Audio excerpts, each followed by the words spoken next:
Hi, I'm Tom, Pete's older and wiser brother.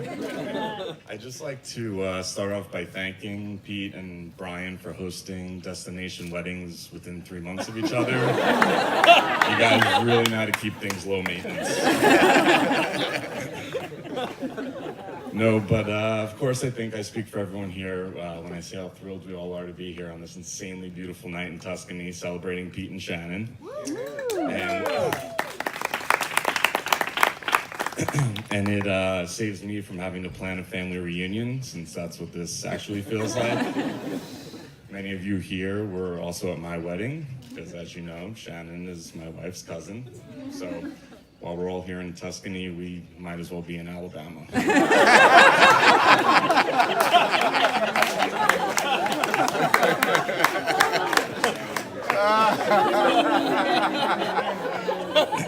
Where do I start with Pete?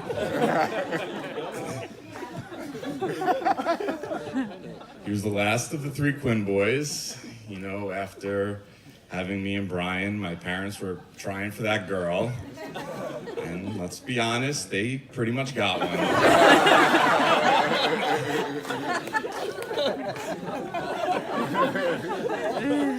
As the youngest child, Pete got away with so much more than I ever did growing up. At the house we used to rent on Fire Island, there was somewhat of a late night tradition of throwing eggs off the back deck at the side of this motel, which was give or take 100 yards away. In all the years we stayed there, I was never able to do it. Shocking, I know. But we had friends who here and there on a good night could hit it, but come 2 a.m., Pete could always nail the side of that motel. One time we were staying there for a week and invited my mom to spend a night, and inevitably the night led to some egg throwing, and my mom finally got to bear witness to Pete dominating the side of this motel. But instead of discouraging him or being disappointed in his destruction of private property, she was just like, "That's my Peter. He always did have a great arm."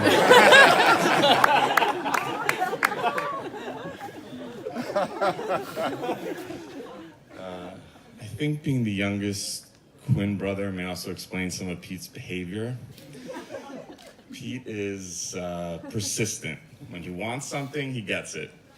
When I was in high school, I drove around in my parents' trusty old town and country minivan. Pete, on the other hand, who wouldn't be caught dead driving a minivan, decided that what he wanted was a bright red Infiniti G35 coupe. But because he knew there was no way my parents were just going to buy him a car, he finagled my dad into thinking it was this amazing car that my dad just couldn't live without. He was all like, "Dad, the engine in the Infiniti is way superior, but only the red Infiniti." And so my dad gives in, and the next thing you know, my dad's speeding around Belmore in this bright red sports car, while the neighbors all think he's having a midlife crisis. Whatever Pete wants, he gets. Something Pete probably doesn't want is his collection of allergies.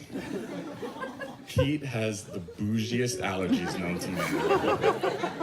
He's allergic to Chardonnay, but only the good kind, Beaujolais Nouveau, vancomycin, and bees in tropical locations. Last time Pete got stung by a bee, we were on vacation in Thailand, and his foot blew up like a hot air balloon. He walked around the entire trip with his sandal hugging this gargantuan clubbed foot, while the locals all stared in disbelief like he was some mythical creature. I think because of this, Pete has developed a love of hand sanitizer. Pete is the Prince of Purell. My brother's the only guy I know who stands in the middle of the subway and refuses to sit down, even if there's open seats, and refuses to hold on to the pole. He just balances himself standing up, which, if I know the way his mind works, and I think I do, doubles as a great core workout. Mysterious ailments also seem to inflict Pete. He broke his hand not once but twice in college.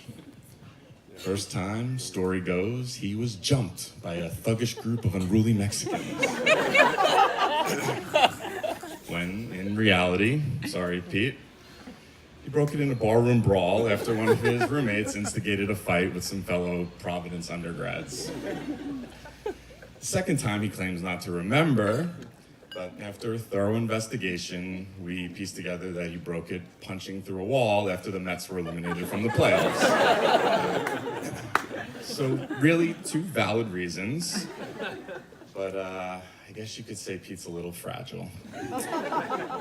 And like any good older brother, sometimes I had to put his pieces back together. Pete got caught smoking in his dorm room in college, and the school decided to send a letter home to inform my parents about his devious behavior. So I get a call from a panic-stricken Pete, his voice raised a few octaves, freaking out about this incriminating letter. So I drove an hour away to our parents' house to intercept the mail so they wouldn't find out about it. Until now. That's awesome.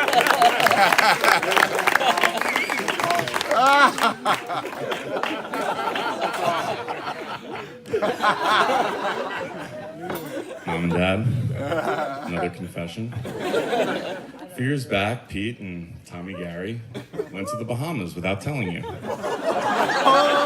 I know, Pete, we pinky swore, but dude, it was eating me up inside. There was one little problem though. Pete didn't have his passport with him in Providence, so he called me again to go to our parents' house to secretly take his passport from my parents' safe, which he then picked up from me in my apartment in Long Beach on the way to the airport. Feels good to get that off my chest. I love it. It's great.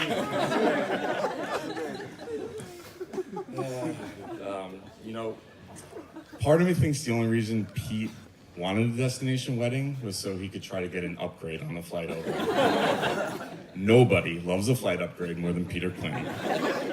He really just soaks in the whole experience. He's still the only guy I know who doesn't take off his belt so he can get a free massage from TSA. It can get a little weird, especially when he closes his eyes and says, "Yep, that's the spot right there." And so after Pete gets his TSA deep tissue, he'll throw on his famous navy blazer and scope in a check-in counter to work his magic. He'll flash a smile, look the airline employee in the eye and ask, "Full flight tonight?" And to quote the movie Anchorman, 60% of the time, it works every time. Speaking of massages, over our years in Asia, Pete and I have gone for a few massages together. Now, I don't know if they think we're a gay couple and Pete's the twink and I'm the bear.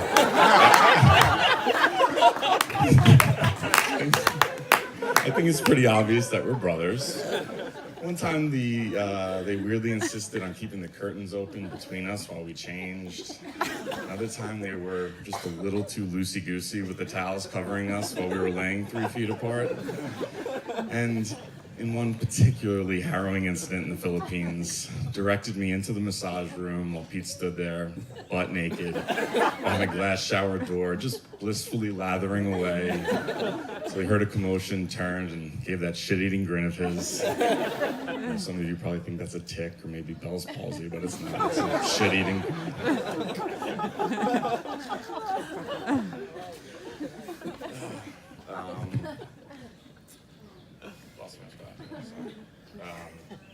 So yeah, we're closer than close.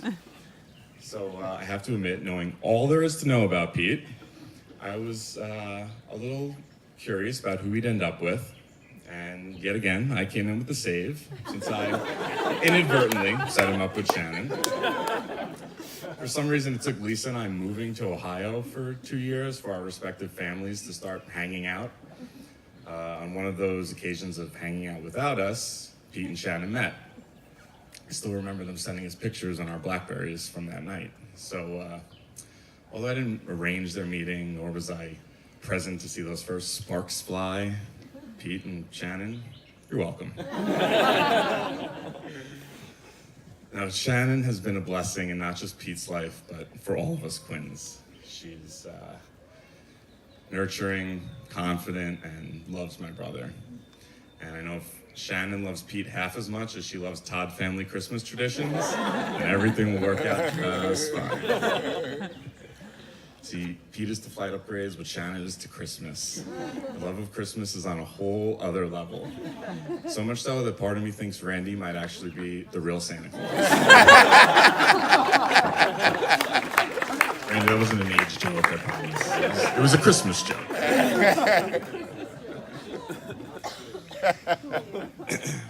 And just like he always has, Pete knew what he wanted, and I couldn't think of a better match for Pete. Shannon is compassionate, loyal, kind, and she's just the kind of person who will take care of Pete when he's dealing with his bougie allergies and mysterious inflictions. Not just because she's empathetic and kind, but because she's actually a nurse. She's literally got an EpiPen and medication in her bag right now in case Pete drunkenly gets into a pricey bottle of Chardonnay later today.